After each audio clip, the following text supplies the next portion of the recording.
Yang pertama, tujuan dari penggunaan sistem dana tetap dalam pengelolaan kas kecil adalah, ini jelas ya jawabannya, mengontrol penggunaan dana kas kecil dengan lebih efektif.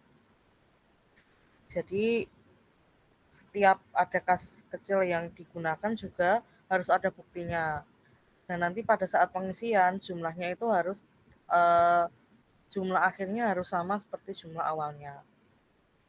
Kemudian yang kedua, dalam proses rekonsiliasi bank, setoran dalam perjalanan akan, nah ini ada beberapa yang salah ya, ada dua yang salah. Setoran dalam perjalanan atau deposit in transit itu kan setoran yang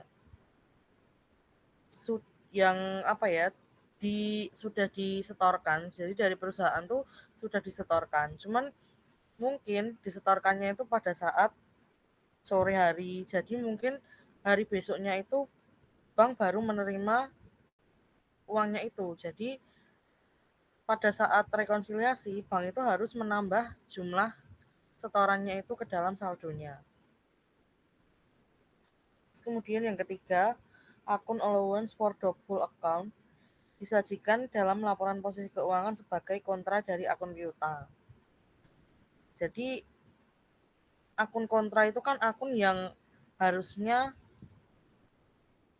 tidak bersaldo normal gitu ya. Jadi kayak misal allowance for doubtful account ini kan cadangan kerugian piutang. Harusnya dia itu kan masuk ke dalam kategori aset.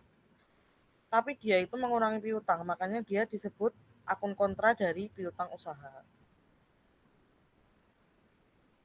Terus kemudian, nah ini yang paling banyak yang salah. Bukan. Nah ini, saldo kas kecil perusahaan adalah 1 juta. Saat dilakukan pengisian kembali, terdapat bukti pengeluaran sebagai berikut. Yang pertama ada pembelian perlengkapan kantor sebesar 400.000, biaya transportasi sebesar 250.000, biaya lain-lain sebesar 100.000.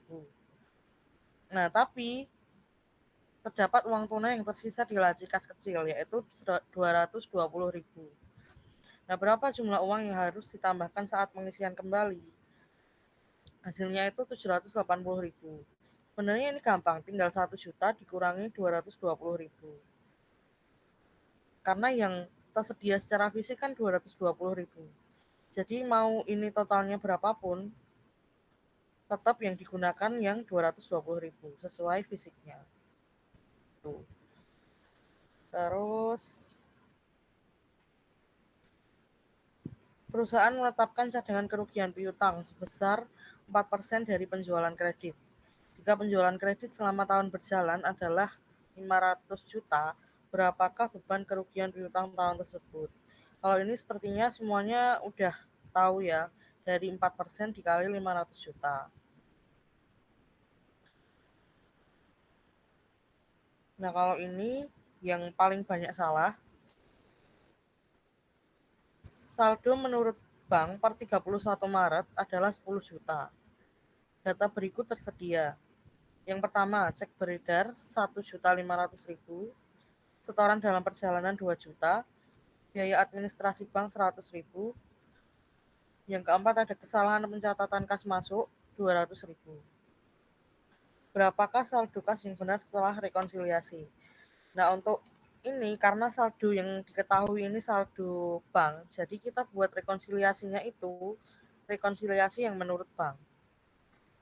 Saldo awalnya 10 juta, terus ada cek beredar 1.500.000. Nah, karena bank itu belum mencatat cek yang sudah dikeluarkan oleh perusahaan, cek beredar itu kan cek itu sudah dikeluarkan oleh perusahaan, tapi si pemegang cek itu belum mencairkan ke bank gitu. Jadi bank harus mengurangi saldonya. 10 juta dikurangi 1.500.000, 9.500.000. 8.500.000. Kemudian yang kedua ada setoran dalam perjalanan 2 juta. Nah, setoran dalam perjalanan ini tadi kan setoran yang belum diterima oleh bank tapi sebenarnya udah disetorkan sama perusahaan. Nah, makanya harus ditambahkan ke saldo, yaitu 8.500.000 ditambah 2 juta, jadi 10.500.000. Nah, untuk biaya administrasi bank sama kesalahan pencatatan kas masuk ini seharusnya dilakukan di rekonsiliasi di buku menurut perusahaan. Biasanya biaya administrasi bank itu mengurangi saldo catatan perusahaan, terus kesalahan pencatatan kas masuk ini juga nggak masuk ke rekonsiliasi dari pihak bank, masuknya ke rekonsiliasi dari pihak perusahaan. Terus yang ini, manakah dari berikut ini yang biasanya tidak termasuk dalam pengelompokan kas dan setara kas dalam laporan posisi keuangan? Jawabannya obligasi jangka panjang. Salah satu karakteristik dari kas dan setara kas itu kan liquid ya, jadi bisa cepat dicairkan gitu. Kalau sertifikat deposito jatuh tempo 3 bulan ini kan jatuh temponya jelas ya 3 bulan, artinya kan masih cukup liquid. Girobank juga, kas kecil apalagi. Nah, sedangkan kalau obligasi jangka panjang, karena namanya aja udah jangka panjang, pastikan jangka waktunya itu lebih dari setahun, yang mana ini nggak liquid gitu. Makanya dia tidak termasuk ke dalam kas dan setara kas. Terus kemudian, salah satu alasan perusahaan melakukan pencatatan persediaan secara perpetual adalah, nah ini juga masih mudah, yaitu untuk mengetahui saldo persediaan secara real time. Karena kan kalau pencatatan perpetual itu setiap ada mutasi persediaan itu kan selalu dicatat di kartu persediaan ya. Jadi setiap pembelian, penjualan itu dicatat berapa yang masuk, berapa yang keluar, seperti itu. Makanya tujuannya adalah untuk mengetahui saldo persediaan secara real time. Terus kemudian yang ini, jika perusahaan menggunakan metode cadangan untuk piutang tak tertagih, akun berikut akan digunakan. Jadi untuk mencatat piutang tak tertagih itu kan ada dua metode. Ada metode langsung dan metode cadangan. Kalau metode langsung, ketika diestimasi piutang yang tak tertagih itu kira-kira berapa, itu piutang langsung dihapus, langsung dikurangkan. Seperti yang pertama, opsi pertama.